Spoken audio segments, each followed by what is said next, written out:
I'm going to react to a movie scene that multiple viewers like you requested. Denzel Washington's speech in the football movie Remember the Titans. He gives this speech at Gettysburg, which is the site of the well-known battle during the Civil War. I've watched this many times before, maybe you have. It's not very long. Most movie speeches are concise. So we'll watch the whole thing together and then I'll give you my breakdown. Anybody know what this place is? This is Gettysburg. This is where they fought the Battle of Gettysburg. 50,000 men died right here on this field, fighting the same fight that we're still fighting amongst ourselves today. This green field right here, it's painted red, bubbling with the blood of young boys.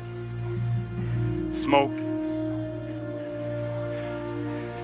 and hot lead pouring right through their bodies. Listen to their souls, man. I killed my brother with malice in my heart.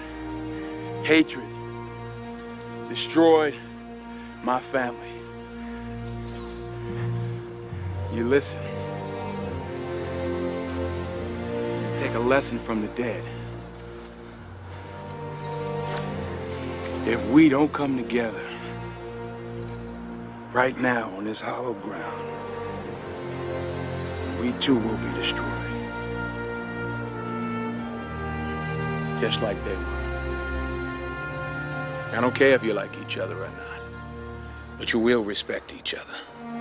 And maybe, I don't know, maybe we'll learn to play this game like men. This is amazing. And I have 3 takeaways that you can use to think about your own public speaking as well. Number 1, this speech is mostly delivered as what we call a cautionary tale, a warning. For example, he mentions the number of soldiers who died and draws parallels to the conflicts his team is having. 50,000 men died right here on this field, fighting the same fight that we're still fighting amongst ourselves. In contrast, most stories and sports speeches are inspirational. Coaches generally want to get their players fired up to win. But in sports and in life, sometimes there's a need for a little tough love, and that means being honest about the problems. Now, we can't overuse this approach, but once in a while, a cautionary tale helps people take responsibility to not repeat the mistakes of the past. And he says essentially this is the problem we have to fix. I don't care if you like each other or not, but you will respect each other. Also, most stories from coaches might be about their own past experiences or other sports stories. But this cautionary tale is an analogy because he's telling a story about war, the Battle of Gettysburg, to compare it to the team's battle. The cautionary tale plus the analogy gives the story a double dose of power. And perhaps I'll state the obvious, stories are usually much more persuasive than facts and figures and a traditional argument structure. A story gets into listeners' hearts. Number 2, he adds showmanship and impact by bringing them to the place, or at least a movie recreation of the actual land and graveyard where the Battle of Gettysburg was fought. This adds drama and weight to his words because it's real life.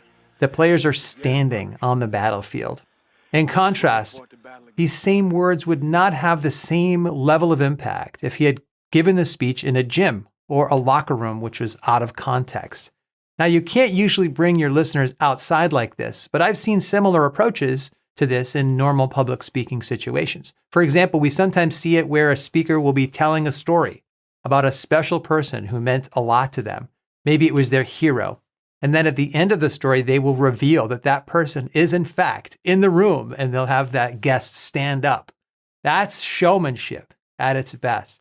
And there are other ways to integrate showmanship into your own communication with a little bit of creativity and planning.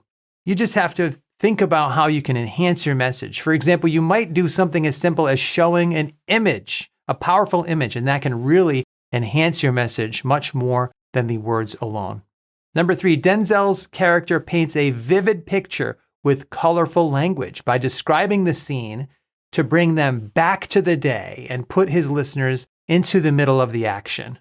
This green field right here, painted red, bubbling with the blood of young boys. Smoke and hot lead pouring right through their bodies. The words are so carefully chosen to paint a picture that it's almost poetic. And he's not in a rush. His posture, his pacing, let every word sink in.